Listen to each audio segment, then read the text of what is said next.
What if ancient giants once walked the earth, towering beings with immense strength, divine origins, and a story so controversial that it was banned from the Bible? From the mysterious Nephilim of Genesis to the fallen watchers of the Book of Enoch and the whispers of hidden DNA tampering from another age, this is no ordinary tale. It's a crossroad where ancient scripture, forbidden books, genetic theory, and myth collide. But are these legends just symbolic stories, or did something or someone tamper with early humanity? Welcome to MythosEdge. In today's episode, we're diving deep into one of the most enigmatic mysteries of all, the biblical giants, and whether modern science holds clues to their truth. Let's start where it all begins. Genesis 6:1-4. It reads, "The sons of God saw that the daughters of men were beautiful, and they took wives for themselves." The Nephilim were on the earth in those days, and also afterward, when the sons of God went to the daughters of humans and had children by them. They were the heroes of old, men of renown. This passage, mysterious and brief, has ignited debate for centuries. Who were the sons of God? Some say they were divine beings, angels, or more precisely, watchers. Others say they were the descendants of Seth, the righteous son of Adam. But those who argue for the supernatural view believe these were celestial entities who crossed a line and created hybrid offspring. These hybrids are called Nephilim, a word often translated as giants. But its exact meaning, still debated. Some say it means the fallen ones. Others interpret it as those who cause others to fall. The story expands in the Book of Enoch, a text once considered sacred but later excluded from the biblical canon. In Enoch, the story is explosive. "And the angels, the children of heaven, saw and lusted after them. And they took wives unto themselves. And they taught them charms, enchantments, and the cutting of roots. And they bore unto them giants." These fallen angels, watchers, are said to have shared forbidden knowledge: metalworking, weaponry, astrology, even sorcery. They corrupted humanity and birthed giants so massive that they devoured everything and then turned on mankind. The Nephilim became not only a symbol of rebellion, but of chaos, triggering divine judgment. And thus, according to this account, the flood wasn't just about sin. It was about purging a corrupted bloodline. The Book of Enoch isn't in the standard Bible, but it was considered authoritative by many ancient Jewish sects, especially the Essenes, who wrote the Dead Sea Scrolls. Even early Christians, including church fathers like Tertullian and Irenaeus, quoted Enoch as scripture. So why was it excluded? Some scholars argue that its portrayal of angels interbreeding with humans was too controversial. Others say it conflicted with the doctrine of divine perfection. Either way, the Book of Enoch disappeared from the West for over 1,000 years, surviving only in the Ethiopian Orthodox Church. Still, Enoch's version of the Nephilim wasn't unique. Many mythologies echo this tale. In Greek myth, the Titans, giant offspring of sky gods who challenged the heavens. In Sumerian lore, the Anunnaki, godlike beings who came from the stars and interacted with mankind. In Hindu tradition, Asuras and Rakshasas, powerful, often destructive beings with divine ancestry. Could these all be cultural memories of the same phenomenon? Or is it just the human imagination repeating itself across borders? Let's put this myth to the test. We'll explore what science has to say, starting with genetics, gigantism, and the controversial theory of ancient DNA engineering. Now that we've examined the myth, let's step into the lab. Could the stories of biblical giants have a basis in biology? Could something in human genetics explain the existence, or at least the belief, in massive, powerful beings? Let's break it down. Gigantism, a known genetic condition. In medical science, gigantism is a real, well-documented condition. It's caused by the overproduction of growth hormone, often due to a tumor in the pituitary gland. This leads to abnormal height and size, especially if it occurs before the growth plates close during puberty. Robert Wadlow, the tallest recorded human in history. He stood at 8 feet 11 inches and continued growing until his death in 1940. Andre the Giant, a wrestling icon who suffered from acromegaly, a related condition. But here's the catch. Gigantism does not create superhuman warriors. It comes with mobility issues, health complications, and typically shortens lifespan. These are not the towering conquerors described in biblical or mythic accounts. So if the Nephilim were real, they weren't just people with gigantism. Something else must have been at play, or they were something else entirely. Here's where things get controversial and fascinating. Some fringe theorists propose that the Nephilim were the result of genetic manipulation, either by divine beings, advanced humans, or even extraterrestrials. The Watchers as genetic engineers. The Book of Enoch describes the Watchers as teaching humans forbidden knowledge, including biology and herbalism. Could this be symbolic of early genetic tampering? Ancient astronaut theorists argue the sons of God weren't supernatural angels, but visitors from another world. They manipulated early human DNA to create hybrids, stronger, larger, smarter. This could explain the myth of beings, not entirely human, of offspring who were revered, feared, and destructive. Some believe the flood story wasn't moral punishment, it was a genetic reset. Far-fetched? Perhaps. But even mainstream science now entertains once unthinkable ideas. CRISPR, chimera, and designer genes. In today's labs, scientists can edit genes using CRISPR-Cas9, a revolutionary tool that can rewrite DNA with precision. We've already engineered goats that produce spider silk in their milk, modified monkeys with glowing jellyfish genes, created human-pig chimeras for organ research. What if such knowledge existed before our modern era and was lost? Could an advanced civilization, or something outside our own species, have once altered human DNA, leaving behind legends of giants, gods, and monsters? Now let's be clear, mainstream science does not support the Nephilim theory. Geneticists argue, there's no credible fossil evidence of humans over 10 feet tall. No DNA samples exist of any unknown hybrid beings.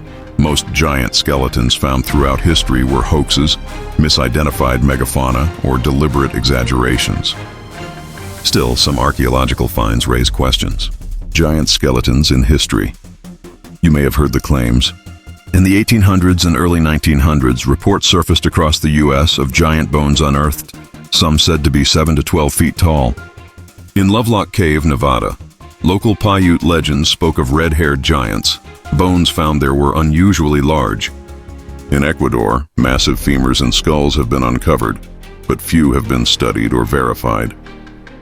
However, the Smithsonian is often accused of covering up these remains, a conspiracy theory with little hard evidence but persistent appeal. So the question remains, were these real giants or misinterpreted remains? It's possible that isolated cases of gigantism gave rise to local legends.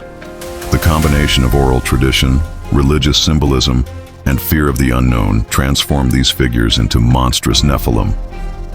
Or, if you're willing to consider the fringe, maybe something real inspired the original myth, a failed hybrid experiment, ancient visitors, a species lost to time.